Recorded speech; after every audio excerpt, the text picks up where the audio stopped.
التصوف کلہ ادب، یہ سارے کا سارا ادب کا نام ہے۔ ادب کا دوسرا نام تصوف ہے۔ آداب کی رعایت کا نام، اقدار کی حفاظت کا نام، اقدار عالیہ، جو زندگی کی اچھی ویلیوز ہیں جن کو اختیار کر کے آپ جو ہے وہ ایک اچھے انسان بنتے ہیں۔ تو فرمایا کہ تصوف کلہ ادب، ان سارے اخلاق عالیہ کے حامل شخص کا نام ہی صوفی ہے۔ اس میں شکر ہے، اس میں صبر ہے، اس میں حوصلہ ہے، اس میں رازداری ہے، اس میں رواداری ہے، اس میں لوگوں کے تلخ رویوں کو برداشت کرنا ہے۔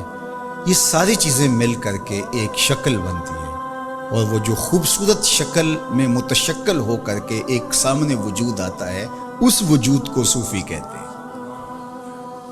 اور یہی حجازی فقر ہے۔ باقی تو پٹکوں والا صوفی اور مختلف رنگوں کے جبوں والا صوفی، مختلف سٹائل رکھنے والا صوفی، حق ہو کی ضربیں لگا کر کے ڈھول کی تھاپک پہ ناچنے والا، رقص کرنے والا، گھڑولیاں بھرنے والا، اور مریدوں سے بھنگڑے ڈلوانے والا، سجدے کروانے والا، ایسے صوفی تو آپ کو گلی گلی ملیں گے۔ ڈھونڈ وہ فقر کی جس کی اصل ہو حجازی، اقبال نے کہا ڈھونڈ وہ فقر کہ جس کی اصل ہو حجازی۔ اپنے ایک دوست کو خط لکھا اقبال نے، کہا کہ جب تصوف فلسفہ بننا چاہتا ہے تو فقیر کی روح سے بغاوت کرتی ہے۔ میں اس تصوف کا حامی ہوں جو ہر کی ہو، ہوتا ہے کوہ و دشت میں پیدا کبھی کبھی۔ اقبال کہتا ہے یہ نہیں ہے کہ یہ دھرتی بھانج ہوگی، کبھی ایسا آتا ہی نہیں، لیکن آتا کبھی کبھی ہے۔ اللہ اکبر۔ عمر ہا در کعبہ و بت خانہ می نالت حیات، تاز بزم غیب یک دانائے رازائد بلو۔ زندگی رو رو کے ترلے لیتی ہے اور زندگیاں بیت جاتی ہیں، پھر جا کے کہیں کوئی دانائے راز آتا ہے۔ ایسے لوگ روز روز تو نہیں آتے۔ تو وہ ڈھول ڈمکے والے، وہ مختلف ناموں والے جن کے نام بھی انسانوں والے نہیں ہیں، اس کو لوگ صوفی مان رہے ہیں۔ مجھے بتائیے، سر پیٹنے کو جی نہیں چاہتا؟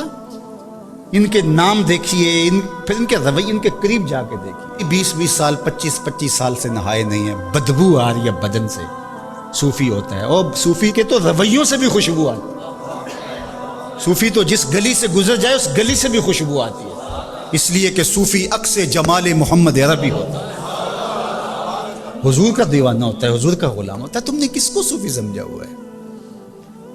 خود کرامتیں گھڑتے ہیں، خود مشہور کرتے ہیں اور لوگ مان لیتے ہیں، اور بے شرم ہو گئے ہیں، اللہ معاف فرمائے۔ اور یہ لازمی نہیں ہے کہ وہ جھٹے ہوئے بال اور جو ہے وہ بدبودار متعفن لوگ وہی ایسے ہیں۔ اس بلیے روپ کے اندر بھی یہ سارے کاروبار ہو رہے ہیں۔ 14 صدیوں کے اندر صوفیہ کی اتنی کرامت ہے جتنی آج ایک ایک پیر کی جو ہے وہ لو لیے بیٹھے ہیں۔ کیا تماشا بنا ہوا ہے۔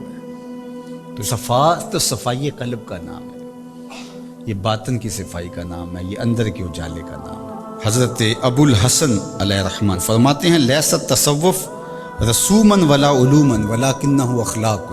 تصوف رسموں کا نام نہیں، یہ سارے کا سارا اخلاق کا نام ہے۔ اور حضرت ابو الخیر سید عبد القادر عیسیٰ علیہ الرحمہ حقائق تصوف کے اندر لکھا کہ التصوف کلہ اخلاق فمن زاد علیک بالاخلاق زاد علیک بالتصوف۔ تصوف سارے کا سارا اچھے اخلاق کا نام ہے، جو اخلاق سے باہر ہے وہ تصوف سے بھی باہر ہے، جو اس سے زائد ہے وہ تصوف سے باہر ہے۔ تو یہ سارے کا سارا حسن خلق کا نام ہے۔ صوفی میٹھے مزاج کا ہوتا ہے، صوفی غیرت کا حامل ہوتا ہے، صوفی باطن کا نور رکھنے والا ہوتا ہے، اللہ کی مخلوق سے پیار کرنے والا ہوتا ہے۔ مخلوق کے اندر بہائم چوپائے بھی آتے ہیں، انسان تو انسان رہے۔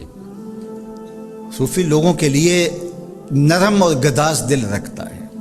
صوفی نے ہاتھ میں ڈنڈا نہیں پکڑا ہوا کہ وہ لوگوں کو جہنم میں پھینک رہا، وہ جہنم کے کنارے کھڑا ہے اور لوگوں کو جنت کی طرف ڈال رہا۔ کنتم علی شفا حفرۃ من النار، اللہ فرمایا تم جہنم کے گڑھے پر پہنچ چکے ہو، تو میرے محبوب کا شکر ادا کرو کہ اس نے تمہیں پکڑ کے جنت کی راہوں پہ ڈال دیا۔ اور آقا کریم نے فرمایا میری مثال ایسے ہے جس طرح کسی نے آگ جلائی ہو اور پتنگیں چھلانگیں لگا رہے ہوں اور وہ پکڑ پکڑ کے پیچھے کر رہا ہو۔ چھلانگیں لگانے والوں کو، جو آگ میں چھلانگیں لگانے والے ہیں، اس کو پکڑ پکڑ کے پیچھے کرنے والے کی مثال میری ہے۔ یہ صوفی حضور سے مستنیر ہوتا ہے اور وہ اللہ کی مخلوق کے لیے نرم دل ہوتا ہے۔